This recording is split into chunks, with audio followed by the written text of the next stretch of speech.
Pope Francis assumed the papacy in 2013, following the resignation of Pope Benedict XVI. He was known for his action on climate change and being critical of consumerism. Pope Francis has sadly passed away. Beloved Pope Francis has died after spending his entire life dedicated to the service to the Church. The Vatican has confirmed. Cardinal Kevin Farrell, the Vatican Camerlengo, announced the sad news the Pope passed away at around 7:30 am. The 88-year-old was admitted to the Gemelli Hospital in Rome for treatment for bronchitis on February 14th, after he had difficulties breathing during one of his meetings. As a result of his hospitalization, the pontiff's events were subsequently cancelled. Since he was taken to the hospital, the Vatican released regular updates on his condition. Cardinal Farrell said in a statement, "At 7:35 this morning, the Bishop of Rome, Francis, returned to the home of the Father. His entire life was dedicated to the service of the Lord and of his Church." Pope Francis, whose birth name was Jorge Mario Bergoglio, was born in Buenos Aires, Argentina, on December 17, 1936. At high school, he earned a chemical technician's diploma before entering the Jesuit novitiate in March 1958. The Pope celebrating the Mass for the Jubilee of the Armed Forces at St. Peter's Square in the Vatican on February 9th. He became a Catholic priest in 1969.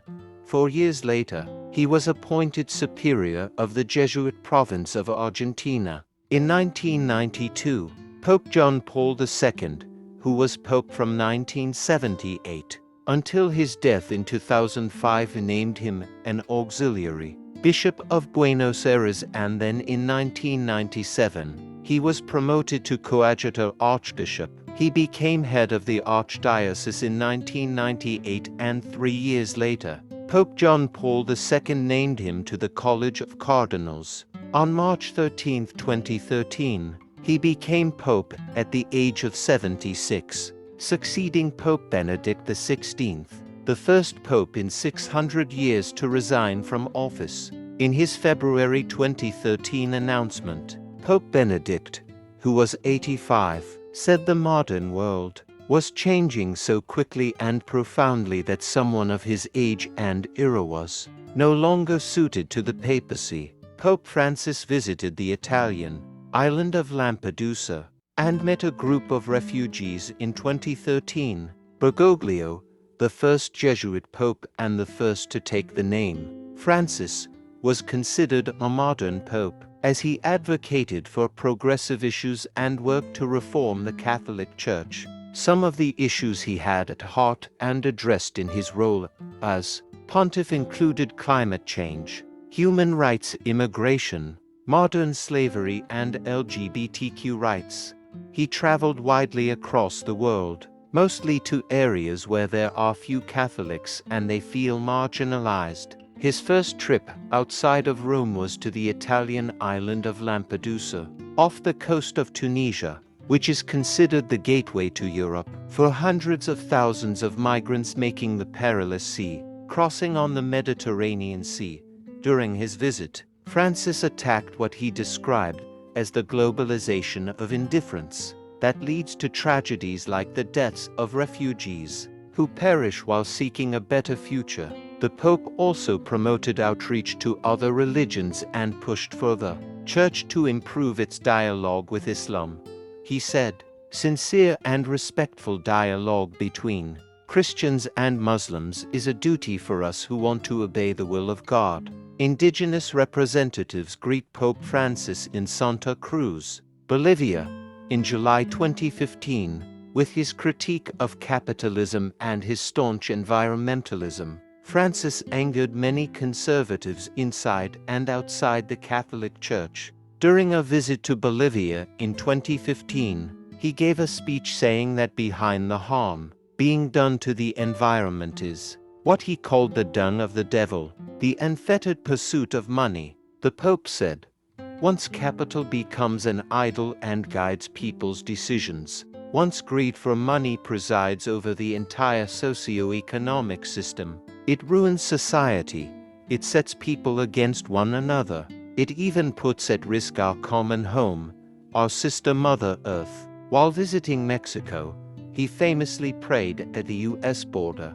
On his flight back to Rome, the Pope was asked about Donald Trump's position to build a wall along the border and replied, "A person who only builds walls and not bridges is not Christian." Francis also called for the Catholic Church to implement a more welcoming approach to divorced people, saying they may be able to receive communion in certain circumstances. Part of his legacy will undoubtedly remain his approach towards the LGBTQ+ community. The Pope prays at the border between the US and Mexico in February 2016. When asked about gay priests during a spontaneous exchange with the press, he replied, "If they gay priests accept the Lord and have goodwill, who am I to judge them? They shouldn't be marginalized. The tendency same-sex attraction is not the problem. There are brothers." In 2023, the Pope formally approved letting Catholic priests bless same-sex couples, a radical shift in policy that aimed at making the Church more inclusive while maintaining its strict ban on gay marriage. Sharing his support for civil unions, Francis said, "I support civil unions. Homosexual people have the right to a family." He added, "They are children of God and have the right to a family.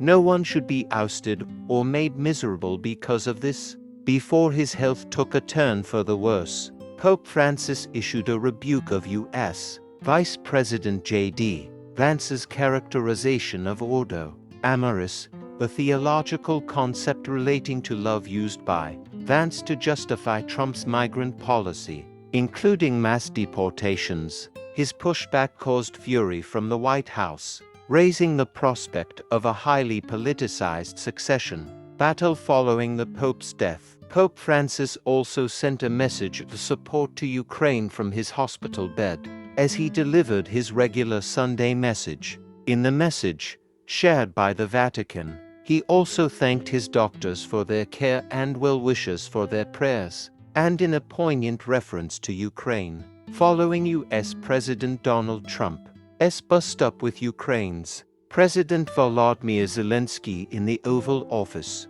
the Holy Father said, "From here, war appears even more absurd," he said, adding, "Let us pray for tormented Ukraine, Palestine, Israel, Lebanon, Myanmar, Sudan and Kivu." Source:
This is Chinix TV.